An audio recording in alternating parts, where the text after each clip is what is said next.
Good evening. This is the House Judiciary Committee. It is April the 3rd, a little after or right at 6 o'clock. How about that? There are 4 bills here, two sets of bills, let's say. One is Senator Muse's bill, Senate Bill 174, and Delegate Simpson's bill 311. They were cross-filed with each other. Delegate Simpson has made a number of amendments to her bill. And the reason that I asked for a work session as opposed to an actual voting session, and I know what time of year it is and all that, but there are lots of moving parts to both of these bills. And so to at least both sets of bills. So I wanted to give the sponsor an opportunity to talk about what their amendments are and what they do. So with that, Delegate Simpson, if you would talk about what your amendments do. So first off, the amendments make them cross files the same. So we had intended to file the Senate Bill 174 as well as House Bill 311 together and early. And when we got the bills back and Lauren did such a great job, we sent it out to everybody, and we got, and I mean everybody, like Judiciary, the Department of Human Services, as well as the AG's office. And like I said, Judiciary. So there were a couple things that they had said they wanted changes. And, we have that deadline for early. So Muse had filed his stayed in. I pulled mine, and we made some of the changes. That's what some of the changes are, if we're taking this tool, which is the driver's license suspension, and we're putting this in the courts, then there's no reason to mention a randomized lottery, which is what we took out. We're also, as I said during the hearing, is that we are currently an administrative hearing state. Most other states are a court state where, you go to the court. So we took out the administrative hearing, which, as you see on the fiscal note, they only had like 34, they only have like 30 a year of folks who are even utilizing that. And then like I said, all the changes to the 174 are to match the 311, which was easier. So what did we do in the 311? Our wonderful chair pointed out, if you are trying to, of course, make this more consumer friendly, why are you taking out, and we're trying to do a due process, right? We're trying to make sure that people are properly processed and that they know that this is going to happen. So why are you taking out the 2 notifications that would have happened by the department before? So that's why we put back in the bracket. And one of the other issues is it's not just about a hardship to the person paying support, but is there a hardship? As you heard during the hearing, individuals saying this is a hardship on the child. This is a hardship on the custodial parent. And some of the times the individuals who their license was taken are the custodial parent. So we wanted to make sure that we added that in there. So that's on the page 2 of it. Page 3, if you notice, it's the same language. We just kind of added some for some clarification points there. One of the others, my co-sponsor is not here, but when we had our work group that we had with the chair of family law as well as our vice chair, one of the things that came up is, what about electronic? If they have the email, if they have texting.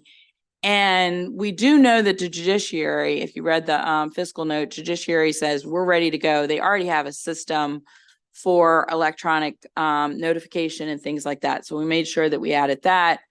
The other issue was it had simply said the first notification was that they were notified in writing and felt it was important to do a first class mail, something that we knew was going to come back, that we knew if we didn't have the right address, right? And I think that is really about it. I mean, it does shift things around a little bit, but many of those things are actually already were in law. We just kind of moved them. And everything else is pretty much the same from when we had met and at the hearing. So let me ask the question. So with all of the amendments that you made to House Bill 311, and the Senate bill would just be a conforming amendment to what you've got here in the amendments. You Correct. have a person who hasn't paid their child support. So what happens next? Well, that's the first thing is remember the whole reason we're doing this is because right now, the way the law is currently written is that if somebody is 60 days beyond, if they are in arrearage, that they're basically in this pool that could be picked to have their license suspended. And so as we have seen, there were a large number, some of them who are paying their child support, they just still have an arrearage, who are getting their license suspended. So it's not just about not paying their support. That's what the change is in 311. They actually have to be someone who is not paying their support. And that's when this would be utilized. And it gives, so they would initially get the notification, as you see on, it's not scrolling beautifully.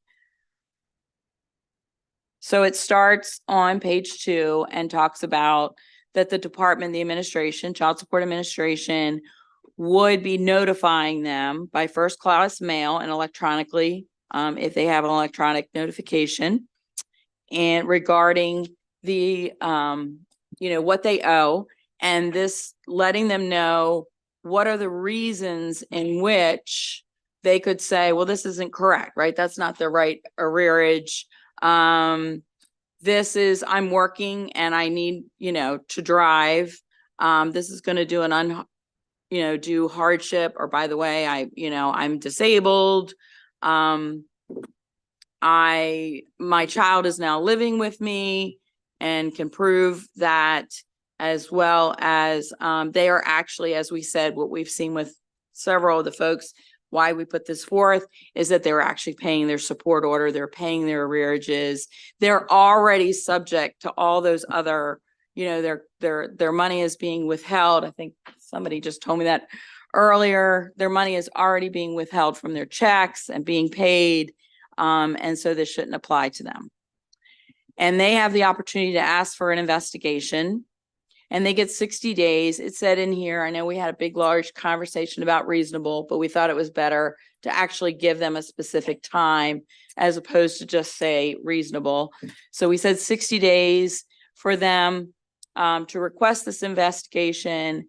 And then if they are doing and they request the investigation, it gives them another 30 days to respond if they need to provide documentation or whatever about the reason that they feel, it shouldn't apply to them. They should keep their license. And remember, nothing in this bill has anything to do with somebody having to pay child support. They still have to pay. They still have an order. This is all about driver's license suspension. Has nothing to do with them and what their support order. It just has to do with if they end up having arrearages, and if they're not paying that child support order, even though it's there, this is a tool to motivate them to do such.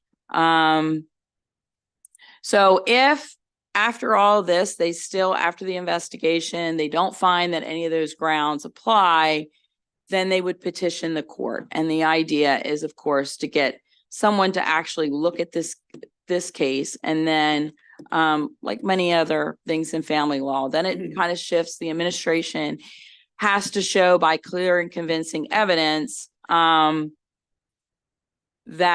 the individual is able to pay. They have a job, they have the ability to pay, but they're not actually paying their support order. And then all the same things that we talked about before, as far as, is the child with them or not?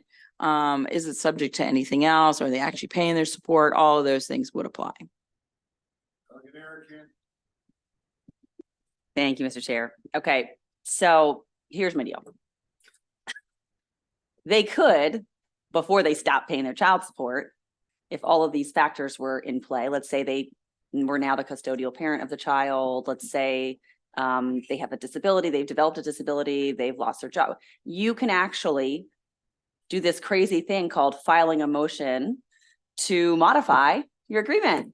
And you can do so if there's been a material change in circumstance, which all of those things actually qualify for. So we don't actually need to do this because the person could be responsible and say, this just happened. I'm going to file to modify. And I'm going to let the judge know that I'm no longer able to do the original order. And I'm going to ask to have that modified. And then I'm not going to get arrearages and I'm not going to start accruing them because I've let them know in advance and I've let my ex-partner know in advance that I'm no longer going to be physically able to pay this currently. And that is, I think, the appropriate step for that person to take rather than just not sending the ex-partner the money that she needs to feed her children. What we're actually talking about is taking away a tool in a judge's toolbox to make people that are refusing to work, for a job that we can track the money. So I literally had a friend who did this. Let me just tell you what he did. He had 5 children with 4 different women. Okay. I said, gosh, that child support must be so much. He's like, well, there's a lot assessed, but I don't actually pay it. I'm like, how? Because I work under the table, but they did take my driver's license away, but I work under the table, so I don't have to pay. That's the guy we're helping right now. No, absolutely not. I'm right on the bill. Sorry. So in looking at I hear what you're saying. And I understand, actually, that is one of the issues that has come up is individuals saying they're going to the child support office and saying this person has this money, et cetera, et cetera. But because of the way the system is currently set up, simply taking driver's license of people who are 60 days in arrearage, not using all those, our hope is it would free them up to actually be looking at it. Currently, it isn't a judge. It would be under this. Currently, it is not a judge that does this. This is currently the Child Support Administration informing the MVA and having them. And as we said, when we contacted MVA, they're saying about 20,000 driver's license a year, with almost 9,000 of them are erroneous. So they have to reinstate them. And we want to put, and as we did when we went to court, we noticed, lots of people that are saying, hey, I'm driving on a suspended license. I didn't know it was suspended. So this does not change the portions of the law that you're talking about of going back into court and asking for a modification. And specifically in here, these steps ahead of time, the notification, the hope would be is that they would develop this type of agreement and make sure that they are back on paying child support, to give them the opportunity to actually be looking at the folks who are not paying child support and doing what they need to do to make sure that they are.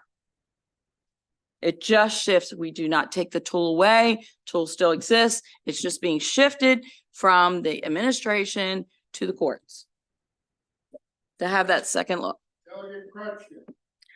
So Delegate Simpson, could you tell us the original intent of your bill? What was it that you were trying to accomplish? So when we were presented this last year with a separate bill, the issue came in, and when we started looking at this, Delegate Taylor and I contacted the various different agencies that were involved. We had no idea the number of cases that were erroneous. Like I said, of folks just kind of swimming around in a pool.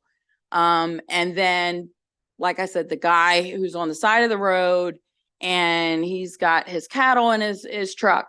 So the original intent is to make sure that it goes to court so that it's only people who are not actually paying their child support, or, like the wonderful delegate said, individuals who may be hiding. For example, they're driving around in a Lamborghini and they've got $1 million house, but are claiming they only have $30,000 in income.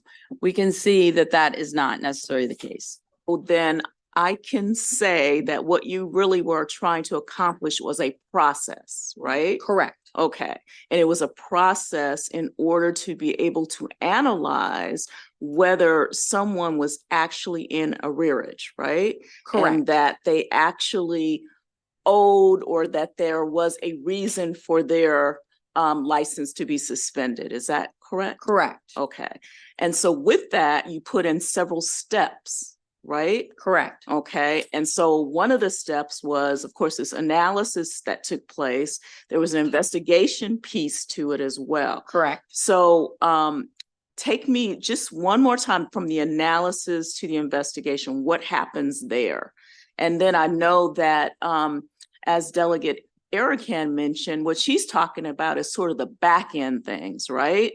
Things that someone could do if they are in arrearage and they find out that there has been a change. But what you're talking about is in the front end, when the person actually has a problem that exists and then it's flagged by the MVA. So kind of tell us about that piece. So this means somebody already has a support order. This doesn't happen before that, right? Mhm.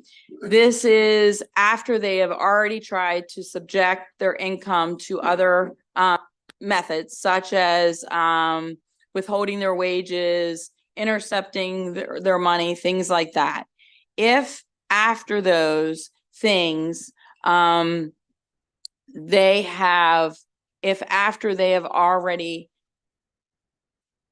did the notification, did the investigation, and do not find any of those reasons that they should maintain their driver's license, right? That they are supporting their child, and we want them to continue to support their child, and we want them to continue to be employed to do that. It is only for individuals that clearly are non-compliant, and that's what the tool was created for, is the people who are actually non-compliant. Okay, thank you. That's the goal. Okay.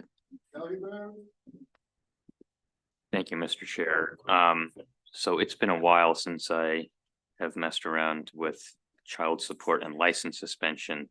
So just to understand what the bill has changed by the Senate does, and that is, I just want to make sure that's what we're talking about. Basically, the Senate version of the bill. No, No. not Senator Muse- additional changes. Senator Muse is total agreement to have his bill be modified to be amended. So his matches completely on 311. Okay, and 311 hasn't moved at all yet. So this is the first removing it. Is it? Okay, so is it substantially the same in configuration on the basics? Like, as I'm reading the two bills, and stop me if I'm wrong here, what you're doing is you're changing the arrearage from 60 days to 120 days. Correct. That's still in the bill. That is okay. in the bill. So if Give them more time. So if I'm reading this, the main impact of the bill is it's not getting rid of license suspension for child support. It's changing the arrearage that triggers this from 60 days arrearage to 120 days arrearage. Correct. That's currently 120 is currently what triggers a commercial driver's license suspension. So essentially you're making them the same. Correct. Okay, so that's one policy bit. And then the second bit that I think I see here is that you're removing what some see as the automated enforcement of this and creating and flipping it the other way. Right. Basically, you have to go to court and petition to, so you, this. Right. Currently, licenses is suspended, and then you're saying, now, these things were there, supposed to be the notification. We've got 24 jurisdictions.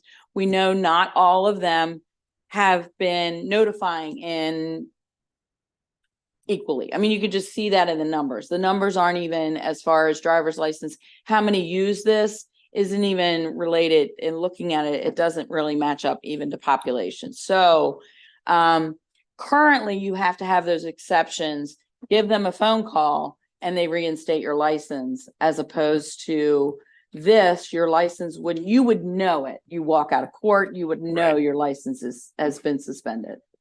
Okay. And be given the opportunity to get yourself so that you don't lose your license. No, I get it. So there's sort of like two tracks of reform here. One is changing the arrearage amounts.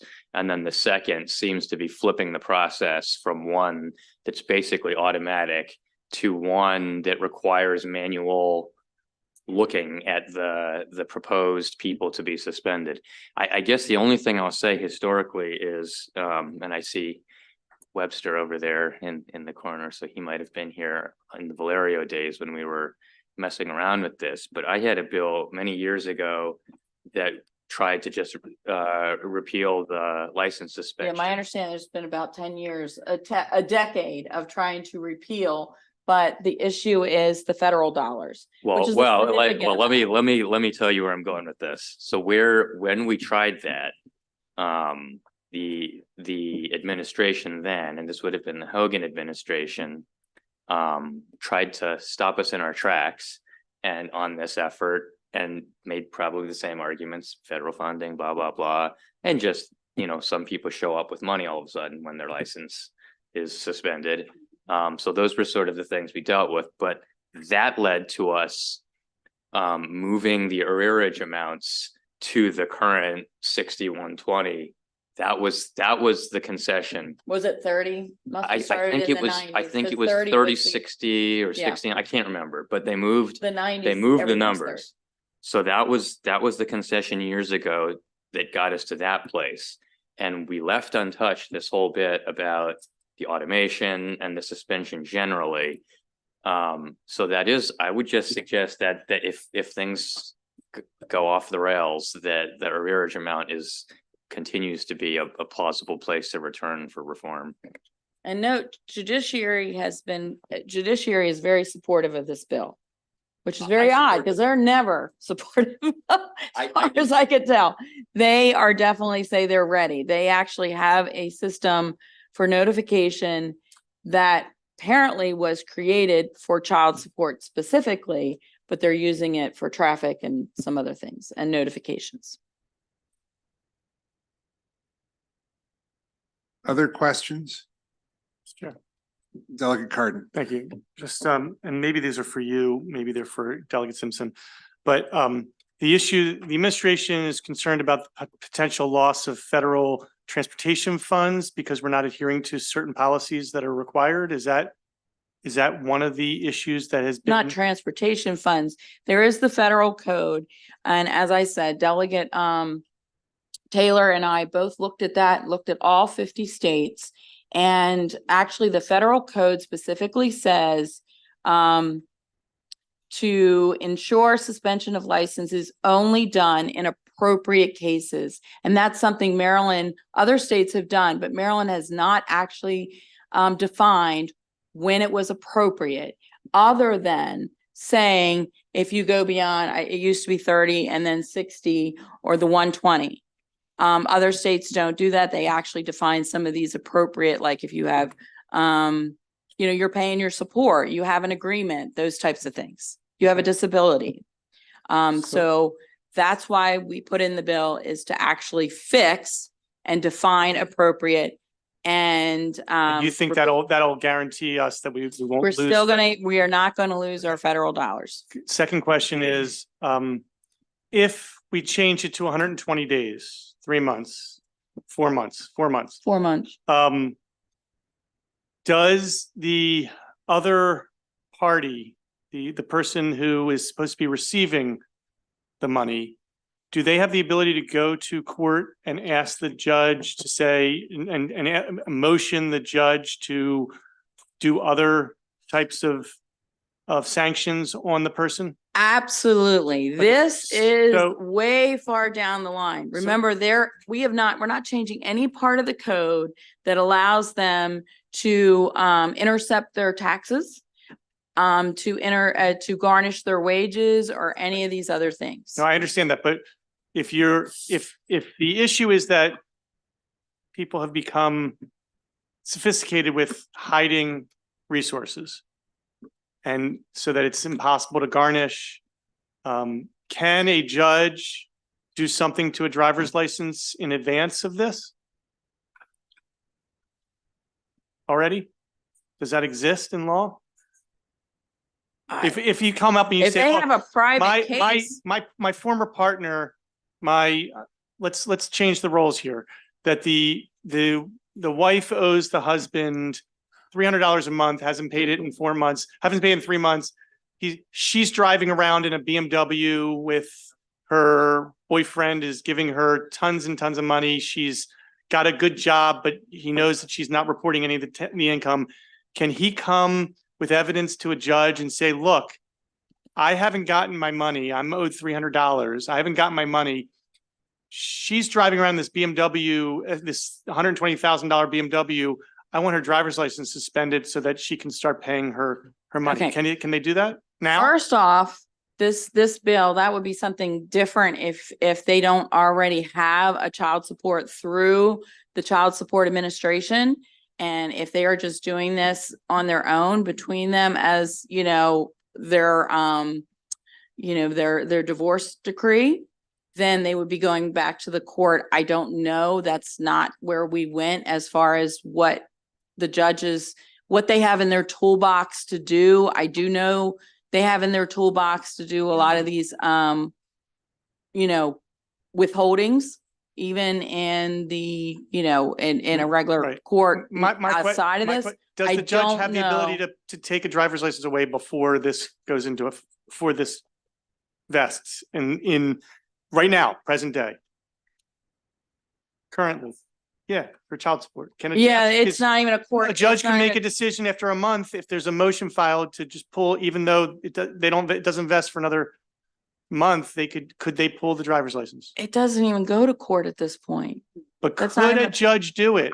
Yes, they're a judge. All right. Okay, thank you. And let me tell you why that doesn't work. Because the system is so backed up that it takes like 5 months to get a hearing date. 5 months. So, just on a personal note, I've been without child support for 11 months. Because when I got to my PL, they decided there wasn't enough time to discuss child support. And it was another 5 months before we could schedule another PL. So 11 months with no ability to even discuss an issue like this. What's PL? Pendente lite hearing. An emergency hearing, sorry, a PL is an emergency hearing.